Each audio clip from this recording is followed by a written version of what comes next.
So I recently bought a Crop-A-Dile eyelet setter, and the instructions it came with were the worst instructions I've ever seen outside of an IKEA one-page instruction manual. And I couldn't really find anything on YouTube that helped either. So I'm hoping this video will be helpful for some people. So this is the Crop-A-Dile. I got the Breast Cancer Awareness Pink Edition. And the first thing you do is kind of hold it gently and then unlock it by pressing this button here. So this is the unlock button, and you just push it down and it unlocks it. And then to lock it back in, you press it in, don't squeeze tight, and then just press it down and then it locks. And then when you lock it, that's when you can put it back into your case. So let's unlock it. And then the Crop-A-Dile itself essentially comes with 3 parts. There's 2 hole makers, 2 different size hole makers, and the eyelet embellishment washer grommet setter here. So the 2 sizes are 1/8 inch and 3/16 inch. 3/16 inch is bigger by 1/16 of an inch.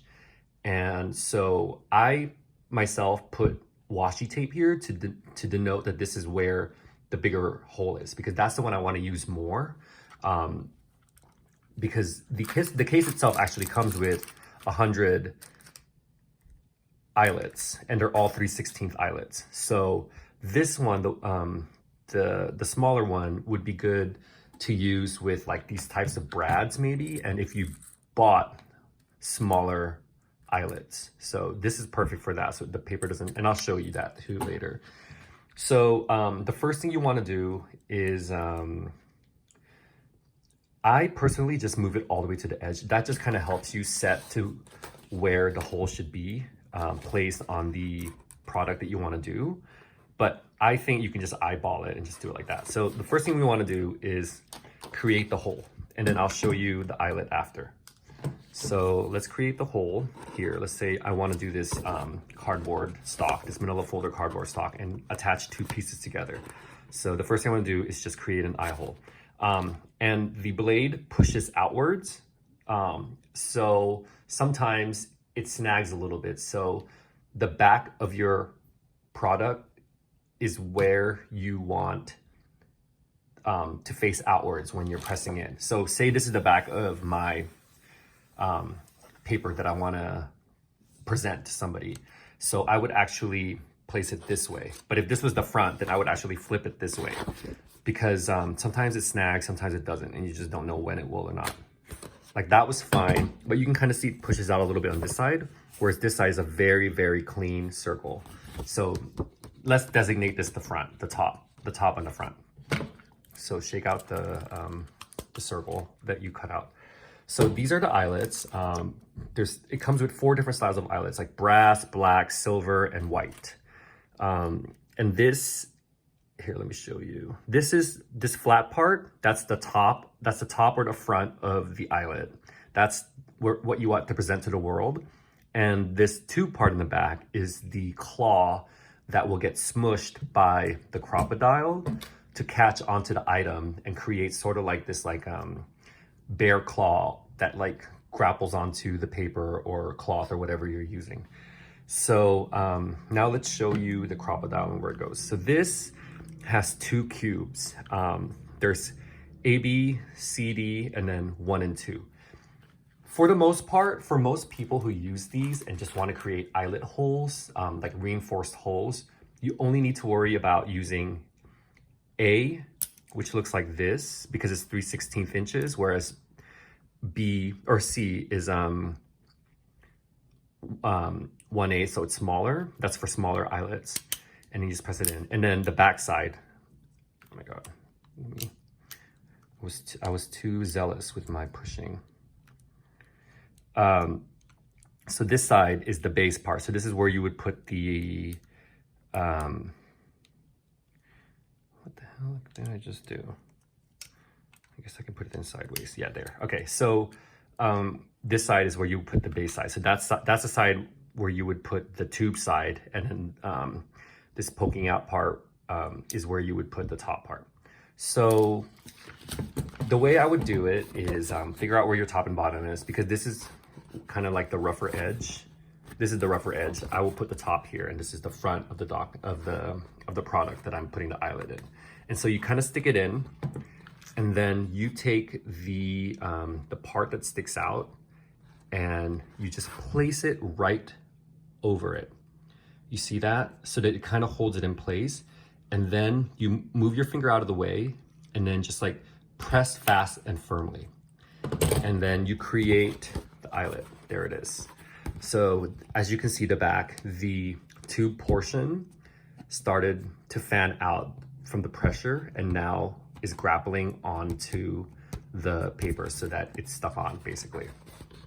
And now you can use this to tie like a ribbon in, or just to put pieces of paper together.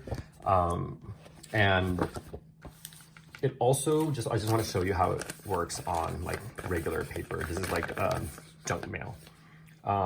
So again, let's use the 3/16 size, and I'm just gonna press it in really fast. Since this is the front, I'm actually gonna flip it just in case it snags.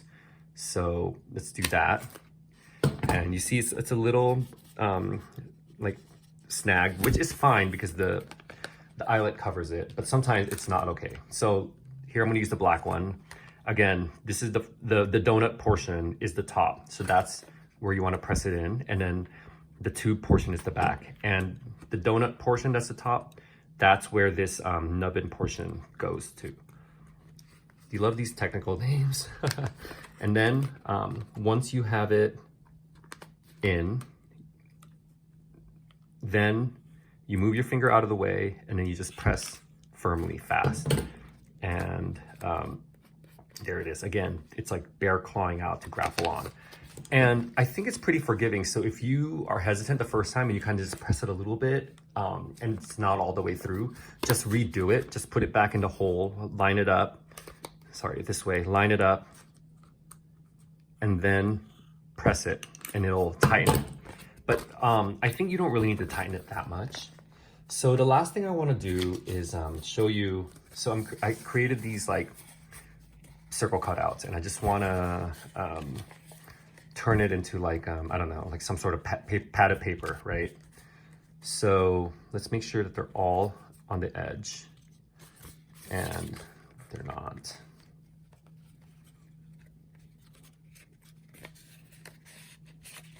Here it is. Okay. So now we have it all, I think. Yeah. Okay. So now what I want to do is create the hole first. And when you're doing multiple pieces of items at a time, it's a good idea to clip it so you don't lose where the hole goes. And then let's take it. So for instance, if I want to do one of these on here, then I would use the smaller size, which is the 3/16 size. So let's do that. And again, this is the front. So let's do the back. And I want to put it right here and then just do it fast.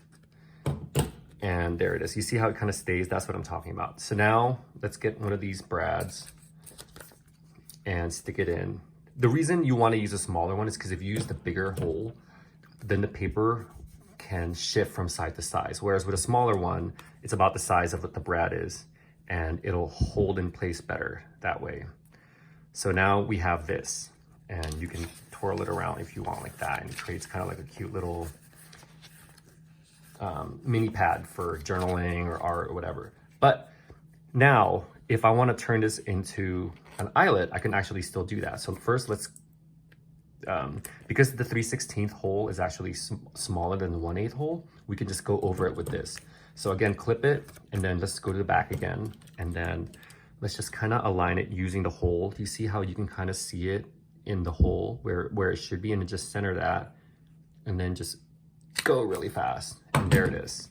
So now I'm gonna put the brad on. I'm sorry, I'm gonna put the grommet on, and I'm gonna be a little gentler so it's not too tight, so it can still do the hinging effect that I want. So let's stick that on, and then again, this is the top, the donut goes on top, and then and that's where the nubbin goes in also. So let's, you see that? And then just press it a little bit, not too hard, so that there's a little bit of space. Oh my God, now it's like stuck.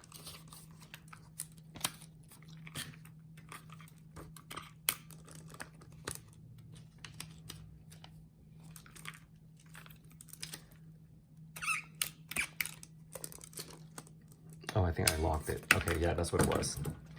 What not to do. So now it's like too tight because of the fact that I just kept pressing it. But if it wasn't as tight, I could still do the hinging effect. But that was like a technical difficulty.